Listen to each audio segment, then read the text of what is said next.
Hi Momshi Girls! Welcome back to my channel. I'm Maurice, and for today's video, I'll be sharing my wash day or wash day routine.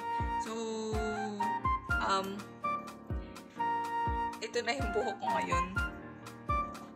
Kulay ano na siya. Hindi ko maintindihan yung kulay pink, purple, and blue kasi pinatok ko lang yung pink dun sa hair ko. Parang kakulay ako nung nurse. Ganito yung kulay niya. May blue, may purple, at may pink.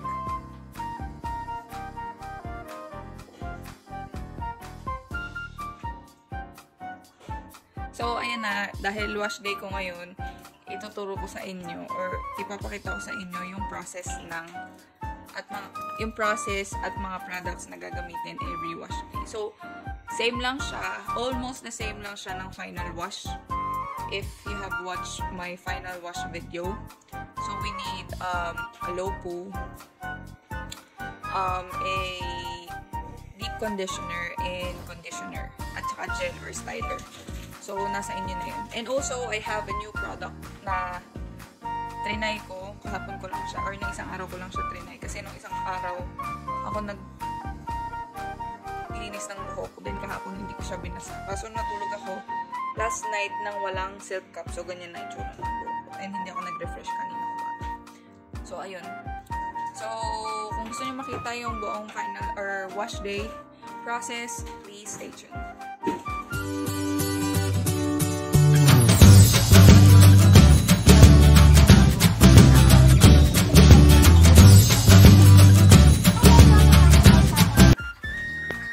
So, ito na. Nandito na tayo sa CR. And ito yung buhok ko. Tanggalin ko lang yung ipit ko. Ayan. So, yan yung itsura ng buhok ko pag after tanggalin yung ipit. So, gagawin natin, babasain na natin yung hair natin. So, make sure lang na mababasa nyo lahat ng parts. And kapag low porosity kayo, medyo matagal siya basain. Hindi kagaya ng high porosity na pag binasa nyo, kahit mga 2 buhos lang, basa na yung lahat. So, ayan. Meron akong low porosity kaya medyo madaming buhos bago ma-absorb nung hair ko yung water. Ayan. And then, mag-shampoo na tayo or Lowpoo. So, meron ako ditong Curls by Zenutrients. And meron din akong Human Heart Nature Clarifying Shampoo. Pero ang gagamitin ko ngayon is yung Curls by Zenutrients. Yung Human Heart Nature na Clarifying Shampoo, every once a month or yun, madalang ko siya gamitin kasi for clarifying talaga siya. So, ayan. I-massage natin sa anit yung shampoo.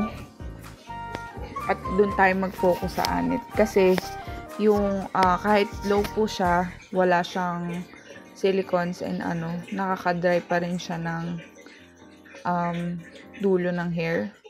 So, unahin talaga natin is yung anit. Massage, and then ayan.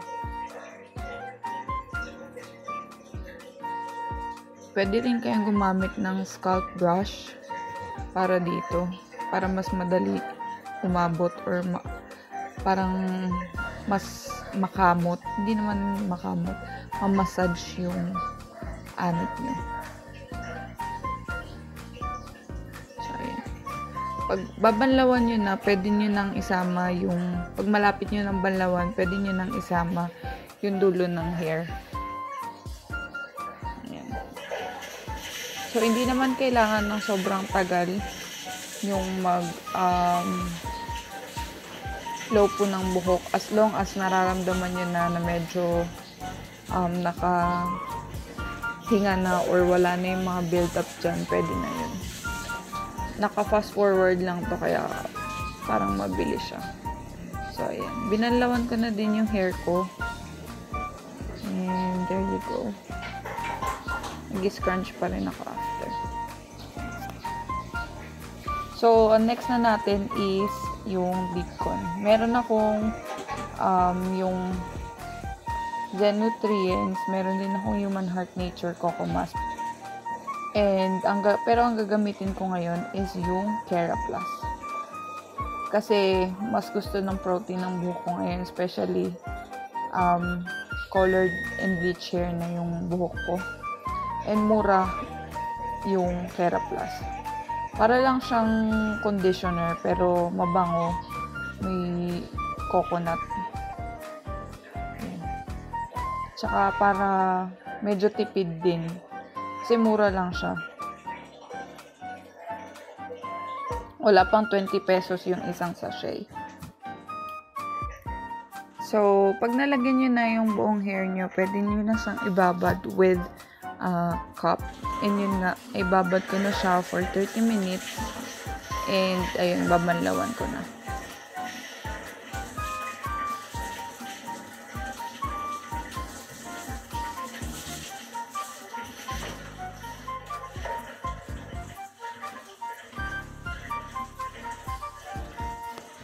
Ayan. So, make sure na nabanlawan nyo ng maayos yung hair nyo. Kasi yung DeepCon talaga, kailangan siyang tinatanggal sa hair. Hindi siya yung pwedeng iwanan like yung pang S2C na conditioner. Kasi mas prone sa build-up kapag yun yung ginawa nyo. Ayan.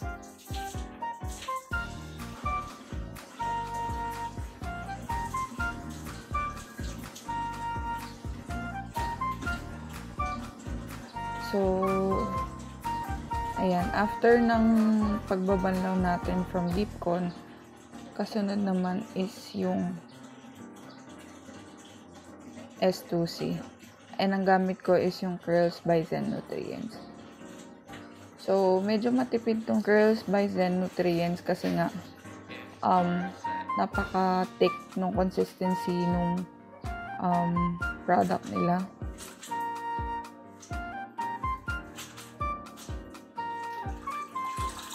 And yun, pag dinagdagan niyo siya ng tubig, yun.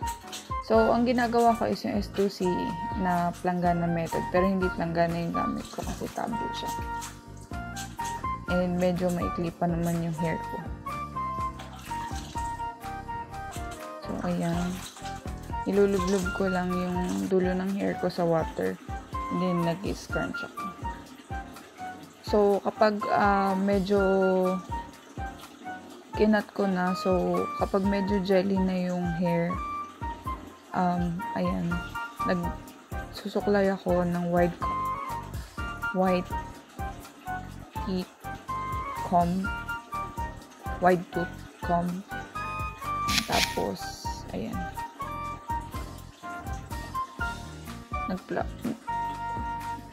ginagamit ko yung fluffing towel ko para mawala yung liquid. And this is my styler, Cantu Curl Activator Cream. Palagay ko siya. And scrunch ulit.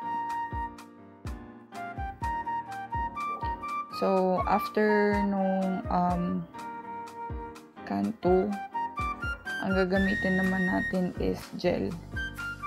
So, ang ginagamit kong gel dati is Bench Fix Gel. Ayan. And meron din tayo ditong Grips Gel. So, try ko to kasi kasama to, no? Free to dun sa binili ko. Ayan. So, yung yellow yung gagamitin natin. Mas okay sa akin yung Stronghold ng mga gel kasi nga bumabagsak din yung curls ko kapag wala masyadong styler. Ayan. So, susuklayin ko siya ulit with the same comb. And then, ayan. Scrunch. Kapag feeling nyo sobrang matigas yung gel para sa buhok nyo, pwede nyo naman siyang dagdagan ng water. Tapos pagkatapos ko nito, i-plap-plap ko yung hair ko. But before I plap, sinisquish ko muna yung hair ko dun sa flapping towel para ma-absorb niya yung excess na liquids. And then, tsaka ko siya i-apply.